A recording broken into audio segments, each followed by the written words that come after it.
मनोरुग्ण. सतीश आज भराभर घरातले कामं संपवत होता. त्याच्या डोक्यात बऱ्याच प्रश्नांचा गुंता होता. नेमकी कामवाली बाई आज सुट्टीवर होती आणि 11 वाजत आले तरीही काम काही उरकेना. दोघं पती-पत्नी तर राहत होते घरात. मुलं पुण्याला शिकायला इंजिनिअरिंग कॉलेजला होती. पत्नी कावेरी काही दिवसापासून मनोरुग्ण झाली होती. कारणही तसेच घडले होते. एक दिवस ती घाईघाईने कुठेतरी जाण्यासाठी घराबाहेर पडली. चालताना तिचे लक्ष वाहनाकडे अजिबात नव्हते. काहीतरी विचारमग्न अवस्थेतच असताना अचानक भर रस्त्यावर समोरून येणाऱ्या गाडीने तिला धडक दिली.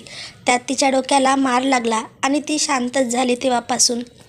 सतीशला यातून मानसिक धक्का बसला. तो सावरला कारण कावेरीला बरे करायचे होते. 1 वाजता डॉक्टरची अपॉइंटमेंट होती. बऱ्याच मुश्किलीने मुंबईचे मानसिक रोगतज्ज्ञ डॉक्टर जोशींची वेळ मिळाली होती. आता सतीशचे लक्ष कावेरीकडे गेले. बिचारी खिडकीतून एकटक बाहेर बघत होती केव्हाचीच. घरात असूनही नसल्यासारखी. फक्त भावनाशून्य झाले तिचं मन. सतीशचे डोळे पाणावले.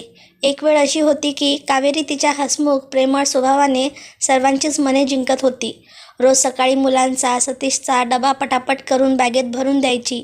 पाण्याची बॉटलही सोबत द्यायची. उठल्यापासून सारी कामे जिथल्या तिथे करायची. येणारे पाहुणे त्यांचा पाहुणचार आदरातिथ्य छान निभावून न्यायची. संतोषही जमेल ती मदत करायचा. पण जवळजवळ सारेच कावेरीवरच सोपवलेले असायचे. आज तीच कावेरी एक मनोरुग्ण झाली होती. काय कारण असावे असे घडायला? याला जबाबदार सतीशच होता. याची जाणीव कुठेतरी आता सतीशला होत होती. म्हणून तिच्या शून्य नजरेकडे बघताना त्याचे डोळे पाणावले होते. सतीशने कावेरीचे केस विंचरून क्लचरने बांधले.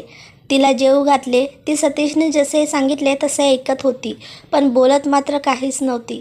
तिच्या नाजूक मनाला भावनिक प्रेमाच्या अभावामुळे मानसिक धक्का बसला होता. त्यात सतीशने नकळत दुर्लक्ष केले होते. तिला भावनिक प्रेमाची, जिव्हाळ्याची आवश्यकता असताना सतीश मात्र संसाराच्या व्यापात, कर्तव्यात आणि मित्रांशी गप्पा मारण्यात व्यस्त असायचा. सतीश तिला त्याच्या आयुष्यात नकळत फक्त जीवनसाथी म्हणून गृहीत धरत होता.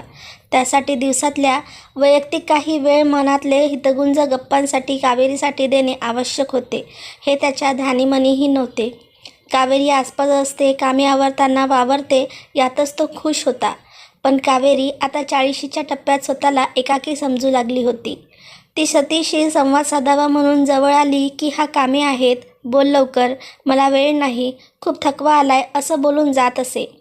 नकळत कावेरी यामुळे मनाने दूर जात होती. यावेळी कावेरी आणि सतीशमध्ये जवळीकता संपून दुरावा येत होता. हे सतीशच्या लक्षात आले तेव्हा कावेरी चिडचिडी होऊन हळूहळू एकाकीपणात शून्यात गेली होती. सतीशला भूतकाळ आठवत होता. तेवढ्यात घड्याळाकडे लक्ष गेले आणि तो डॉक्टरकडे निघण्याची तयारी करत गाडी काढण्यासाठी बाहेर पडला. सतीशने गाडी काढली. कावेरीचा हात धरून गाडीत बसवले. सीटबेल्ट बांधला. घराला कुलूप लावून गाडी स्टार्ट केली. थेट फॅमिली डॉक्टर अरुण पाटीलच्या हॉस्पिटललाच येऊन थांबला. कावेरी त्याच्या सहवासात असूनही नसल्यासारखीच असायची. सतीश फार जीव लावत सांभाळत होता तिला. का नाही सांभाळणार? लग्नापासून इतके वर्ष जीवापाड प्रेम करत तिने सतीशला सांभाळले होते. गाडी पार्क करून सतीश कावेरीचा हात धरून दवाखान्यात आला. डॉक्टर अरुणची भेट घेतली. अरुण सतीशचाच मित्र होता.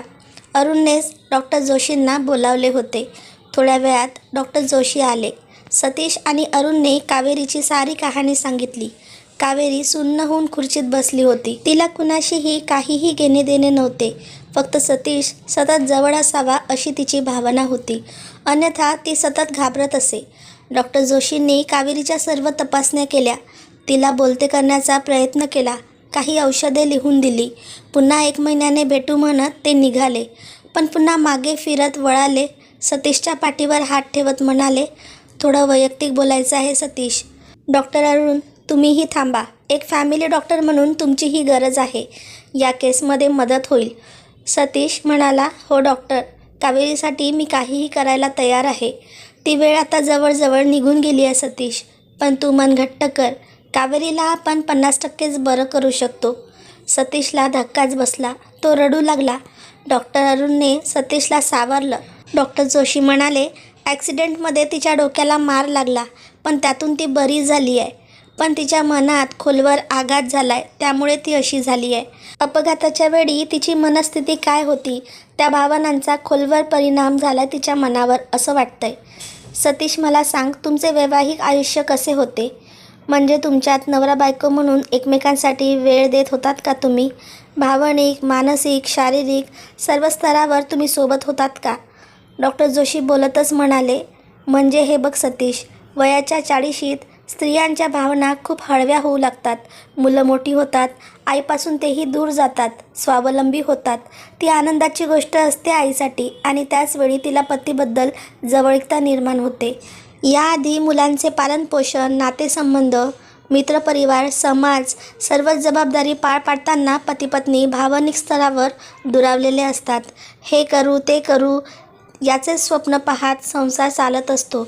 मग तिच्यावर घरातली जबाबदारी सोपवून पती कमवण्यात आणि बाहेर चारचौघात व्यस्त असतो. घरी येतो तो थकवा, चिडचिड, रागावणे घेऊनच.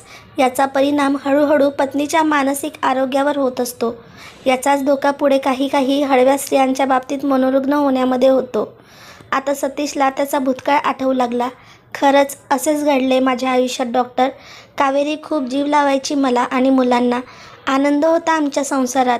मुलं मोठी झाली, बाहेर शिकायला गेली, तेव्हा कावेरी बोलायची, सतीश, मला एकाकी वाटते, तू जवळ हवास असे वाटते. तुझे काम संपले की आपण फिरायला जात जाऊ मोकळ्या हवेत. कधीतरी छोटी ट्रिप काढू, मुलं सुट्टीत आले की मग.